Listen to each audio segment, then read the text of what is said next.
So it's such a pleasure to be here.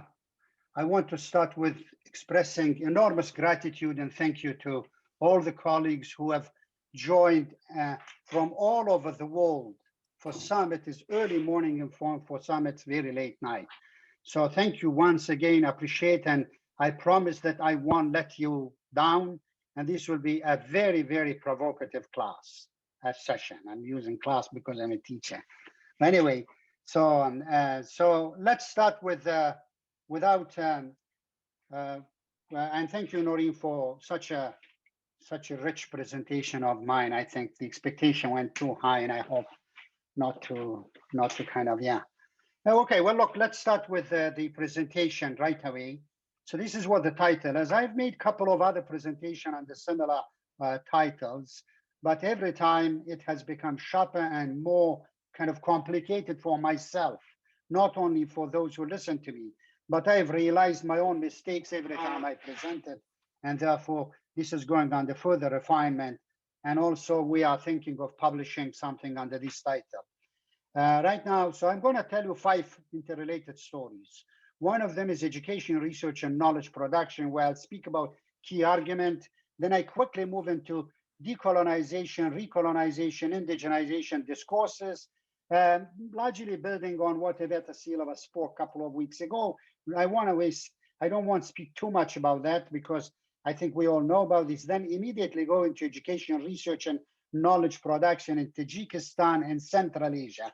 I'll be using Tajikistan as the case largely, but not exclusively. So we will speak about status and realities, and then come back to the questions of decolonization, recolonization, indigenization. So that's where I would like to spend time rather than at the start of this. And then speak a little bit about where do we go from there in terms of implications for education, research, and so on. So, okay. So the story goes like this, that we currently in the global South live in a status of post-colonialism, which actually is, in other words, a continuation of colonialism under different guides and different names. And the way out of this status is through knowledge and research and through knowledge production. And knowledge, as we know today, is the major force, not only the major commodity. For example, if you look at World Bank and others reports, knowledge society, knowledge economy, knowledge as the main force, knowledge as the main commodity, technology, and so on. So the richer person today apparently is the one who has more knowledge and more up-to-date knowledge and much quality, higher knowledge, and so on. So based on this, we are going to focus on this, and it's quite closely related to education and research, because research is seen as central process by which this knowledge is produced. Now, of course, I have said here knowledge production also, that I want to say that research also has a particular kind of notions to it in terms of its boundaries, and therefore the word knowledge production might be a better one for expanding that notion, expanding those boundaries, and also going beyond some people might feel as a Western idea, because research is also seen as a problem, especially many people who come from decolonization perspective have accused research, particularly Eurocentrist research and science, for colonization and for what they call as the darker side of modernity. These were all spoken last time. I'm not going to spend less time on this, but I just want to say that research, for example, we know about Maori researcher Linda T.Y. Smith, and we also know about Edward Said. Both of them have spoken about how research, particularly what they believe is scientific and what believe Eurocentric, has been part of the colonization and all other kind of negative things. We also know stories about James Cook in North America and how he was accompanied by many scientists and so on. So just brief reminder about problematicity of the concept of research and knowledge production. So it is one. So then this current situation, therefore, within this colonization of knowledge or coloniality of knowledge discourse and situation is that life in the global south is largely in education, including is situated within the processes of policy borrowing and policy lending. And many of these policies have either been misused, abused, or they have failed, leading to increasing inequalities, increasing dependencies, increasing frustration, and many other problems. And under the name of global best practices, which, as many people, including Yvette last time spoke, are essentially Western, particular Western practices that are universalized and presented as global best. And we'll speak about that later. So that's where we start. Where we start is from there. And then we go into indigenization and decolonization. To what end? I'm going to challenge the drives, the passion, the current obsession with indigenization and decolonization, based on the research and experience that I have as a scholar of an indigenous and marginalized communities.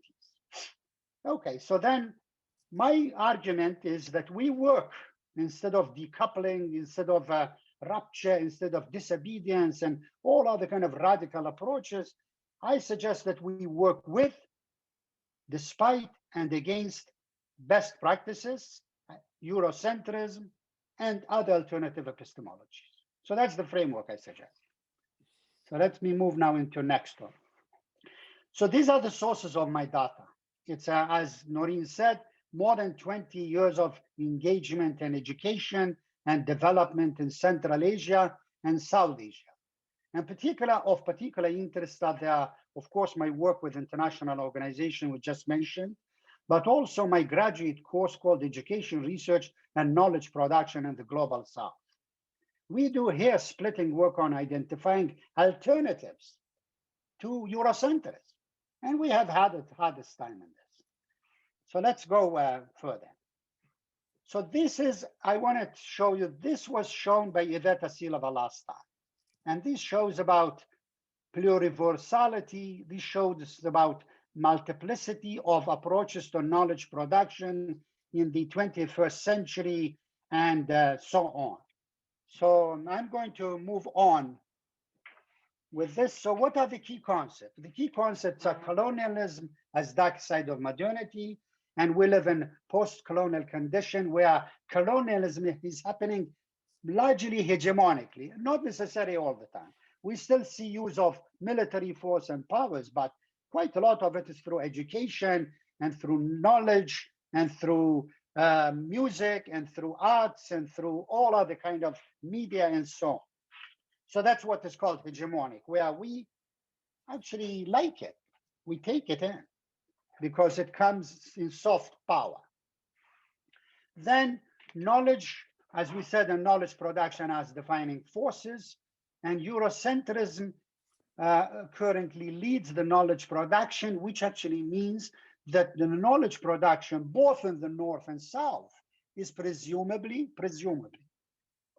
grounded in Western secular Eurocentrist ontologies, epistemologies, and methodologies, as well as research techniques and methods. And this actually links us to an important point, which is coloniality of knowledge mentioned earlier, which actually consists of the fact that all models of cognition and thinking, seeing and interpreting and acting in the world, the subject-object relations, the organization of disciplines at universities and schools, all of that entirely depends on the norms and rules created in the 16th century by Western modernity and offered to all of us as universal, delocalized, and disembodied global best practices. Another important concept is zero-point epistemology. Within this, it is presumed or presented as if the Western scholars are taken for granted, objective, they don't have biases, they are fair, they are highest quality, and we should listen to them because there is no problem with them. There is no bias involved. There are no limitations. So that is what, in a rude way, called zero-point epistemology. The West doesn't have to explain to anybody why that they have evidence or why they do things the way they do. We should accept it as is. That's what zero-point epistemology is. And we see it very clearly in politics, at least, global politics. So this has led to academic dependency and academic imperialism. And it also led to colonization of minds and dependency of everybody around the world, including scholars and researchers and students and politicians and leaders from the global south. And some of the ways how this happens is, we already spoke about media and culture and so on, and but we did not speak about fund and money. But what is also interesting in education is that it is believed or presented that the Western universities are actually promoting that, but also non-Western too. It is that all current universities and schools around the world are essentially reproducing Western hegemony. That's what it believed to be said within the decolonization discourse. And then graduate studies where people like Sarfaroz Niyozov and Noreen and others are brainwashed in the Western universities to become stooges for the Western academic colonialism. And then I'm just being rude and rough and hilarious a little bit just to make it spicy. I will speak that this is not true later, but just at this stage. So the publications and conferences are also another way, especially in English, especially in northern parts of the world, where we are speaking and we are presented and socialized into these English language best practices, where South is often seen as testing ground, which believably leads to epistemicized.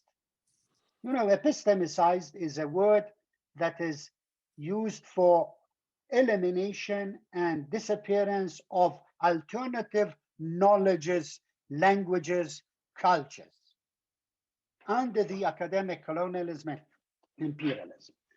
Some of the key professors in this area have questioned whether non-Europeans think. There is an article by Mignolo, Walter Mignolo, Argentinian scholar. He was mentioned very much last time. And then Kishore Mahbubani, I think is from Singapore. He wrote a book, the whole book on Can Asians Think? And then Tlostanova Madina, who currently I think is in Sweden, but she was working in Russia, has written a book called Can Post-Soviets Think?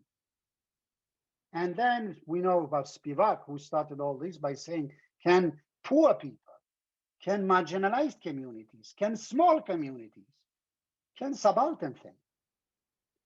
So, and then Tlostanova and Mignolo have said the following: so far, the Soviet space has not been able to demonstrate to the world and to itself and to its own people that they can think. This does not mean that the situation has to stay like this, but there is almost no time left to reverse it. So I want to start with this provocative statement that someone is possibly herself comes from this background, is saying that we are possibly, we've lost the train of thinking. We're too late now to start producing something. So further, how then they suggest to go? They suggest that the radical approaches are that we do epistemic disobedience, break with the Western and colonial approaches, and then delink with them, decouple with them, and we indigenize and we produce culturally responsive pedagogy research. So there is a need set for conscious willingness on the part of the post-Soviet social scientists to decolonize knowledge in media and knowledge and methods, critically engage and get rid of epistemic grounds of modernity, its disciplines and methods, which in the dominant system are presented as the only legitimately existing forever. Then Eurocentrist research is presenting to present a very narrow human experience because of its focus on empiricism, logical positivism, and scientific focus. And Eurocentric research is implicated in colonization, racism, in eugenics, and environmental degradation. And what are presented as alternative, the following, some. These are not necessarily the only. Afrocentrism, Islamization, new left and progressive ideologies, revival of ethno-religious myths and thoughts, such as Hindu nationalism, Confucianism, Aryanism, and so on. And then land-sensitive epistemologies.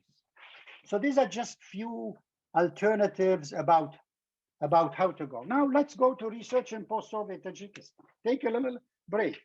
What's going on in the post-Soviet Tajikistan and Central Asia, I would like to say, is that we have some of the interesting things. Let me just close the, yeah.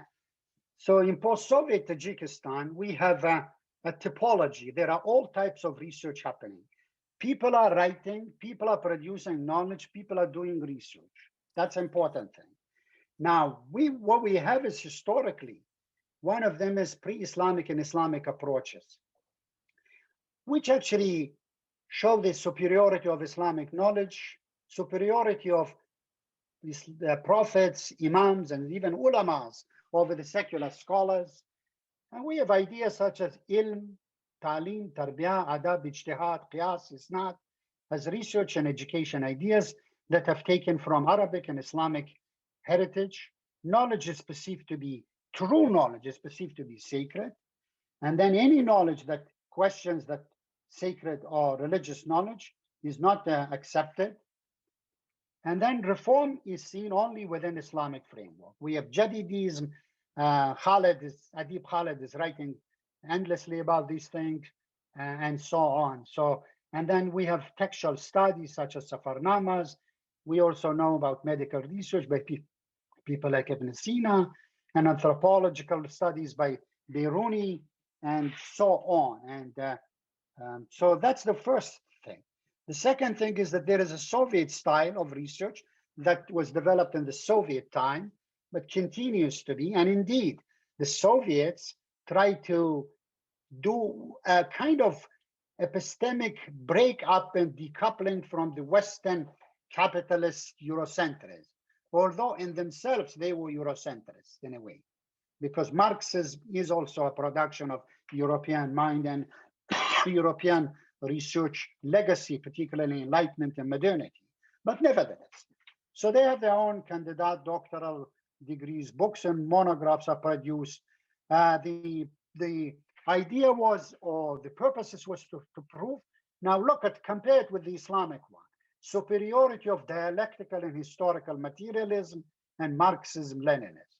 I clearly remember reading a book by a professor on Ismailis, in which he presented Ismailism as very progressive Islamic idea, which fell short just few steps from reaching to Marxism-Leninism dialectic. So almost right there, but just a little short. So that was the Soviet style of proving, of writing. There was tight relationship with state and party, psychology, pedagogy, didactics. Some of the Soviet time scholarship reached globally.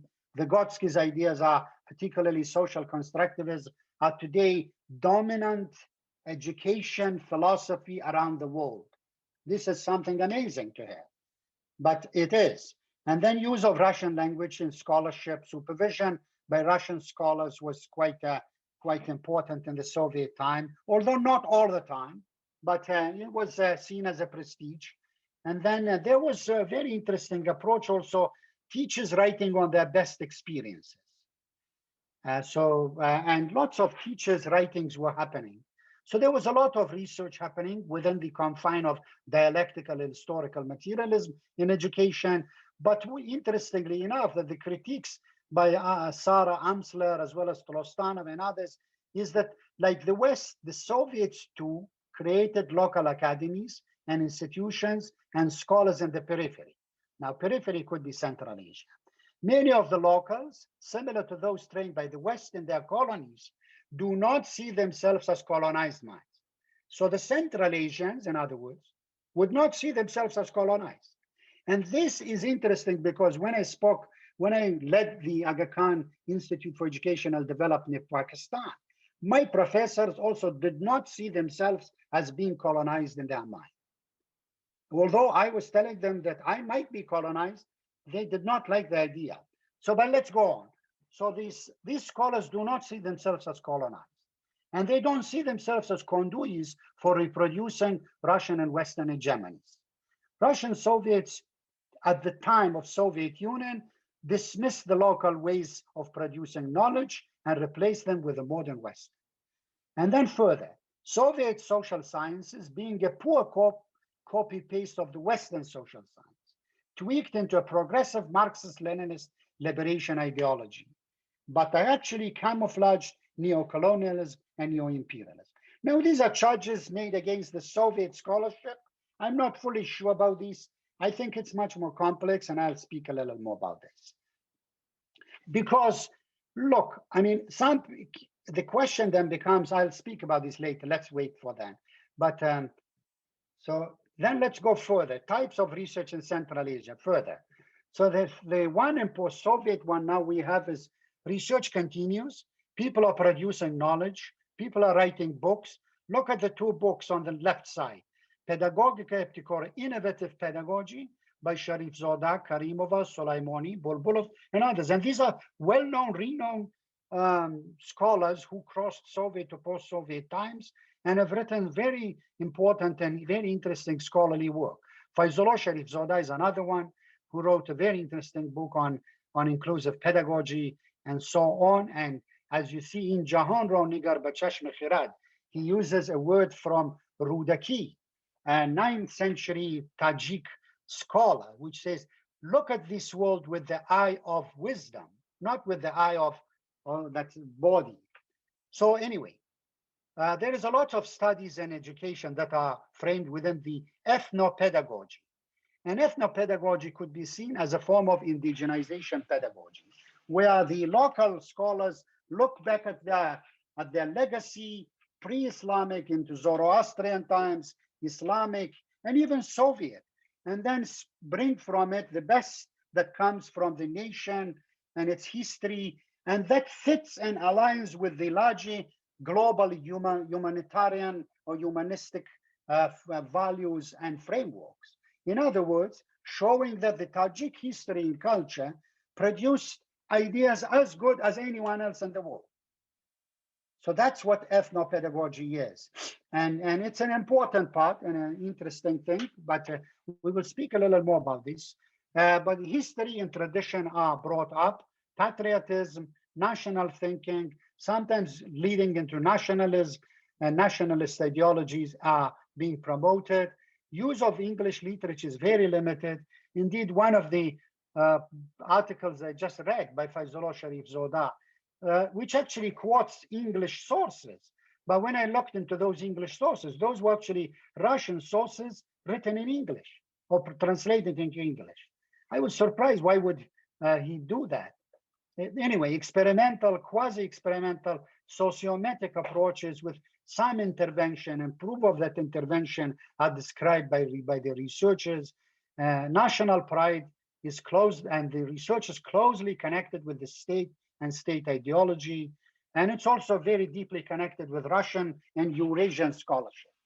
There is a journal of Vestnik, and to be honest, education articles and degrees are quite a big number of them. And PhD or candidates are being produced quite a lot. So then there is a Western-driven research, which actually divides into two parts.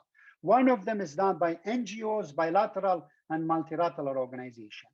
Most of them are technical reports that talk about how things are, the situational analysis, and so on. Local scholars are oftentimes used as data collectors, report producers, but in some cases, they're also publishers. For example, look at this book, Brain Drain versus Brain Circulation. This book is a mixture of scholarly and technical production. And lots of local scholars actually have written articles there. And then it responds to both external and internal interests and ideas. So let's say, for example, religious extremism or gender. These are not necessarily Western interests only, as some people would say, but they're also interests of local leadership, local population, and therefore they are research, they need to meet both needs. Some of the topics such as gender, Islamic extremism, radicalism, security, crisis research, competency-based education, migration, and so on. So these are not necessarily the interest of West or interest of World Bank. These are also very interesting and important issues at the local level, and they need to be studied. The big question is, how are they studied, to what interest, and who they serve? But that's a different story. There are lots of monitoring and evaluation studies that are not published, but are existing and quite valuable studies. Survey, quantitative, and highly focused approaches are seen as methods of these studies. They draw attention of the policymakers. Indeed, they draw more attention of the policymakers than the academic research that I'll speak later on about. So some of the NGOs and some of the universities, actually local Western universities, have very strong agendas of producing knowledge. I was involved with Human Dynamics of European Union, and they had a very big project of which was developing local research and knowledge production capacity. And I will say why, what happened to that and what was the issue. But it was there. To say that they are not interested is simply, or they are pursuing pure colonial agendas, is not true. So it's much more complex. Open Society Institute, I worked with it for many years, and then I did projects, and we talked about these very issues very openly, and indeed there was no any problem with this. University of Central Asia, recent convocation, for example, is Iris the Aga Khan spoke about, that I would like my students sometimes to be able to produce local knowledges, which are important aspiration, and show that it is not just a one-sided top-down West-East and the academic dependency and so on. However, the question, of course, is what kind of knowledge, by which method, to what end? That's a different story. We'll come to that. So some of the critiques and counter-critiques are like this. While the post-Soviets abandoned Marxist-Leninist epistemology ideology for data analysis, and they are now using a hodgepodge eclectic approach, jumbling together contradictory ideas from the Western progressives and neoliberals, from neo-imperialists and Eurasianists in their research, which results in inability to situate their research in the broader scholarship, as well as inability to contribute new knowledge. Quite a tough critique.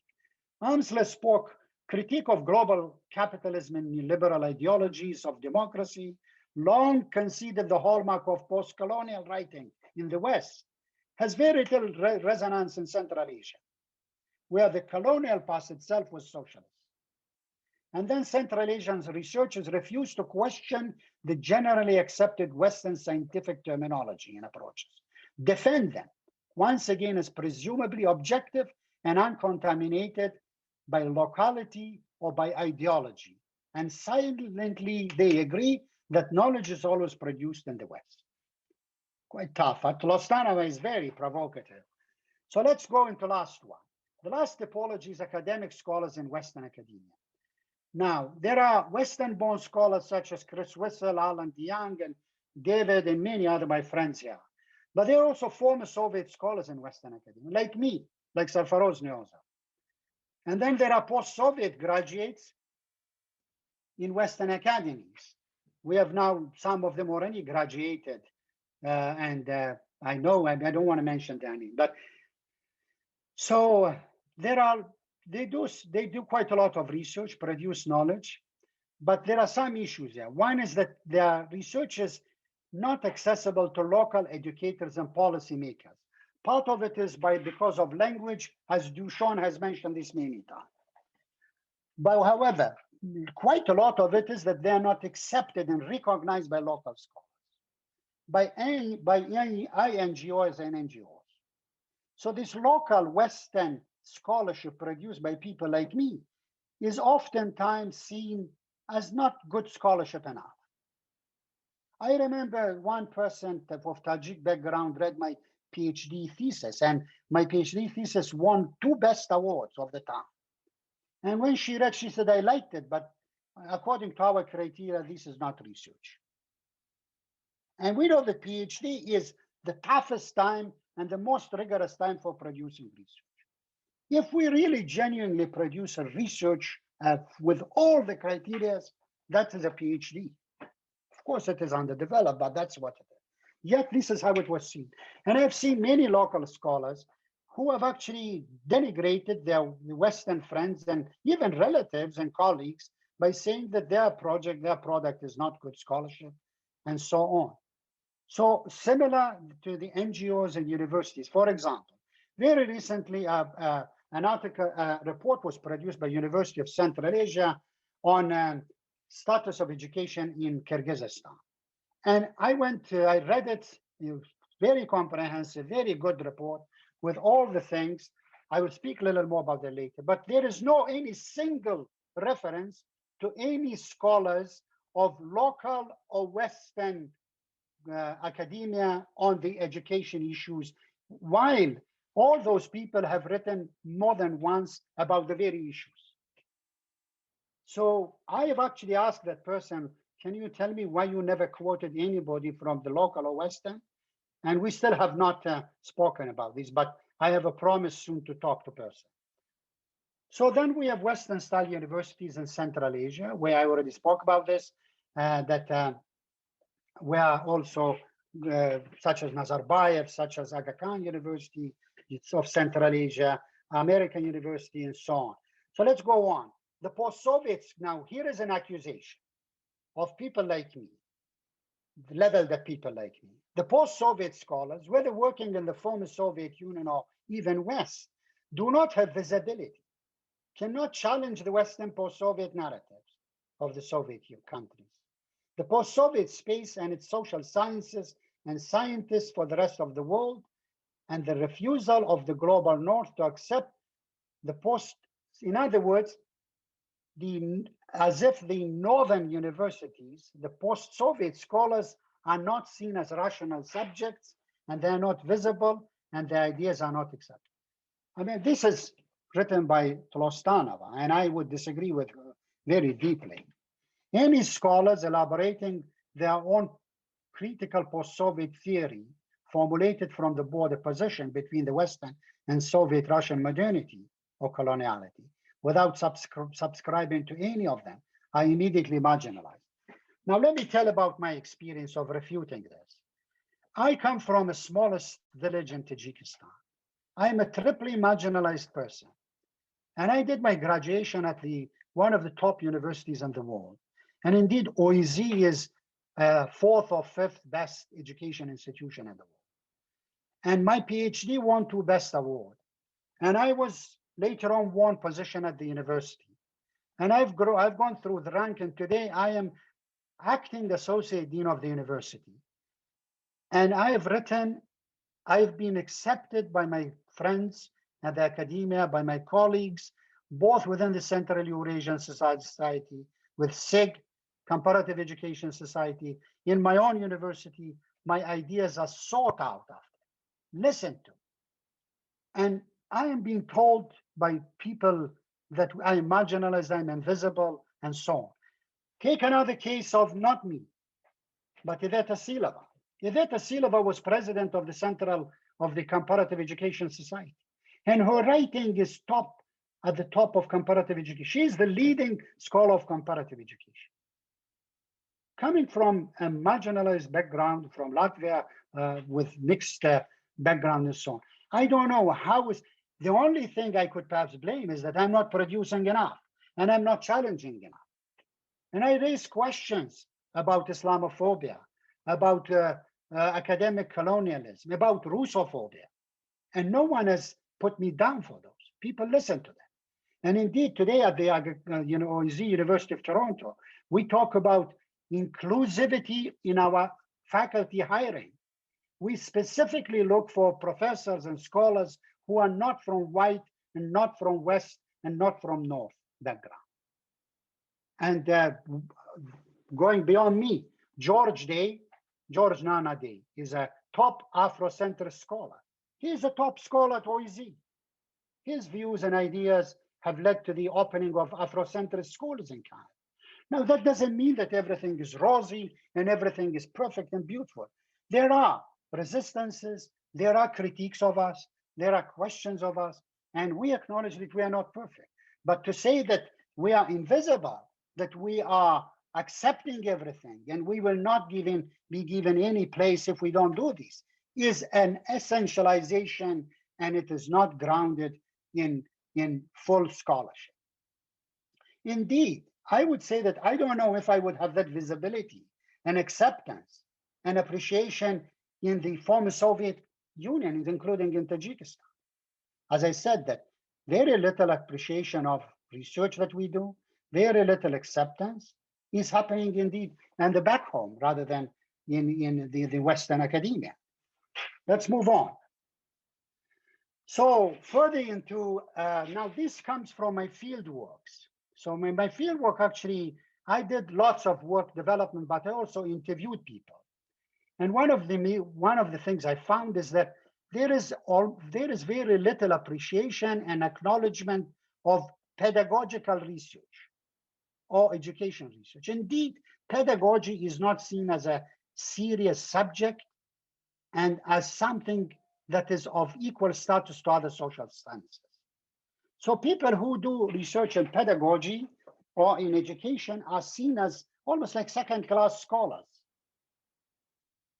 There are, of course, some of the people who do research and accepted at a high level, but they are not called candidate of pedagogy. They are called candidate of philosophy or sociology. So if you want to become accepted as a high-level scholar in education, then the message to you is that you do a candidate or PhD in philosophy or in sociology or in history rather than in pedagogy. So that's one interesting insight I found, which is I mean, it's not generalizable, but it is. The other thing is candidate and PhD studies are main research activities. Beyond them, it is ad hoc, it is when you can do things. There is very limited value of research for policy making. That's what I found. Policy making in Central Asia, in Tajikistan, in Central Asia, is largely done with limited connection with research. Of course, with quantitative and PISA and examination, yes, but qualitative, anthropological, sociological research has a limited value. People in their research projects pay little attention to research questions. They're actually represented, very few people actually have clearly formulated key and sub-research questions. Locating one study in a particular framework is not there. We know that in the Soviet time, we all had to locate our studies in dialectical materialism and Marxism-Leninism. Today, some people do in ethnic nationalism or civic nationalism, but generally it is in taking ideas from everywhere, and in that sense, Sarah Amsler might be right. Research methods are oftentimes confused with teaching methods.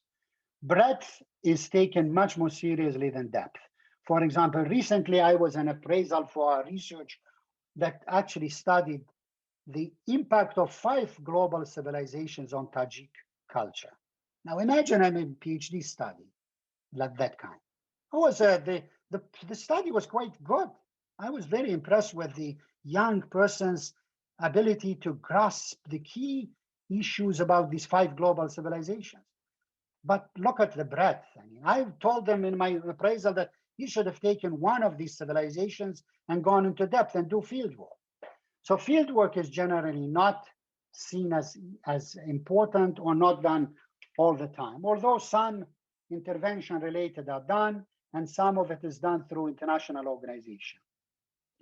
Data analysis is very unclear how it is done. It is largely related to the tasks of a priori. It doesn't come from the data. It is all predefined. Research ethics is a major issue. And I'll speak about this. I did an analysis of survey that was done by the Ministry of Education with an international organization with 150 people with serious ethical questions. Questions such as reflexivity and positionality and subjectivity are new, almost when I presented them in my research, people found them very interestingly, but they never have done them or never heard about them. There is rivalry and misacceptance and there are all sorts of judgments between Soviet research, post-Soviet research, Western, what is better, what is not better kind of things. And there is also intergeneration conflict between young scholars who are more prone to learn from the Western methods, and then also old scholars who are more into Soviet style of researching. So you have that kind of tension too. Further, education, research, and knowledge capacity is limited. There is limited link between research and policy making, I said. And this is from my research, my survey. I say there that I argue that the survey data on the report by a particular institution, it was a report, survey data and brief report by an institution, or that I'm not mentioning the name, have insufficient value in understanding and developing the two items of the partnership. One of them is evidence-based policy making, and second, research capacity development. However, I argue that the survey data and the report are helpful in understanding the education situation, issues and problems faced by the system, including especially by the higher education institutions of the country. In other words, research questions and survey questions were about policy making and education research, but the answers were about education situation, not about these two things. So it's very interesting project that I found. Anyway, theoretical studies are predominant, little knowledge about research, recent Western research ideas and methods. Research is monopolized by academies and scholars. It is controlled. And other conditions are there is almost little or no funding. Funding comes quite often from Western agencies or bilateral, multilateral, and so on. But there is, I even heard about research grants when I asked them. Salaries are extremely poor. Stipends for the PhD students are around 700 to 1,000 Somonese. That is very little for a scholar to continue, and therefore they are forced to work in order to survive and do their PhD studies or candidate studies. Environment is not conducive to critical studies and academic framework. Research is undervalued and limited, and then there is question of plagiarism that is already public, and we know about this from social media. These are few notes from interviews with local scholars. So one of them told me, scholars do not want to think. There is no money, there is no time, and there is no need to think. No one needs their thinking. Indeed, no one needs their thinking.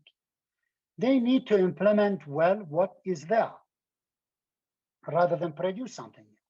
Most of our scientific work are written in the frame of communist ideology and do not respond to current needs. Traditionally, we are post-Soviet, which implies we grew up on the Soviet basis. Our thinking, both Soviet and pre-Soviet, are not oriented to Western.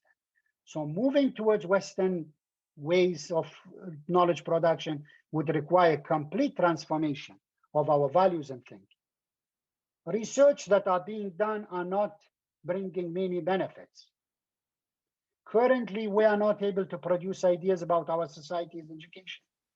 We need to look at what we have elsewhere and assess that.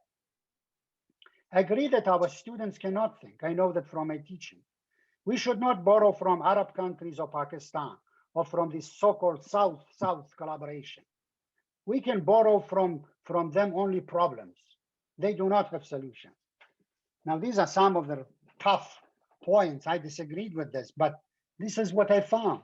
It is the traditional pre-Soviet and Soviet methods, or our indigenous methods, that do not allow us to think.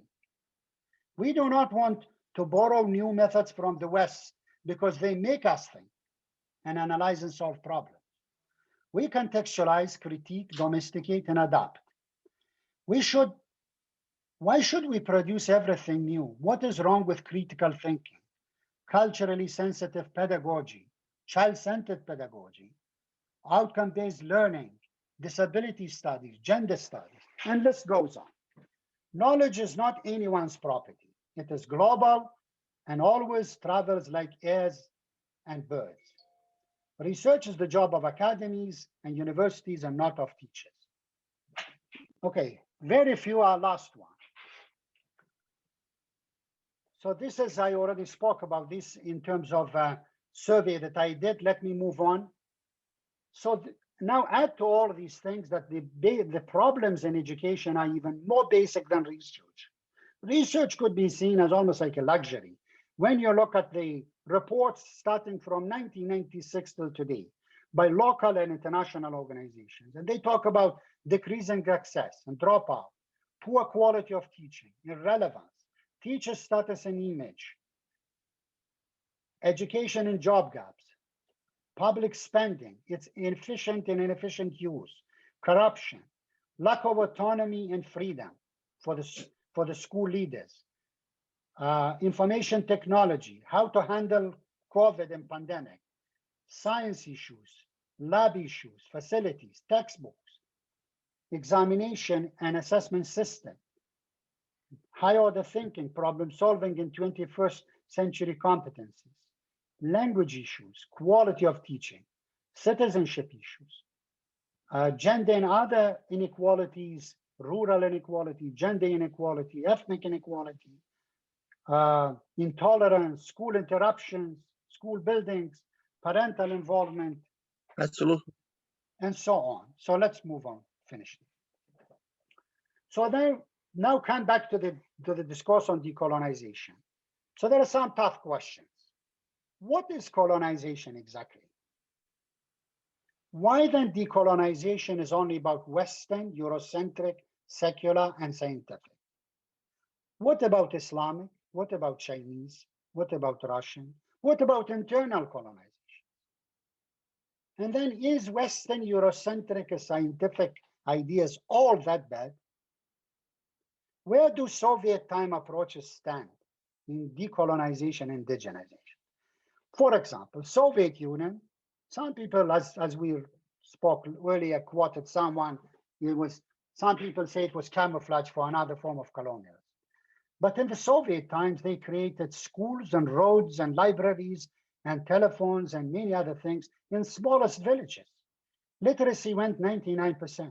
And poor people like me from very large family managed from rural place, managed to get through the system and get where I am. Now, is that the same as Western colonialism in India and Pakistan? I'm asking this question. What about Islamic knowledge and ideas?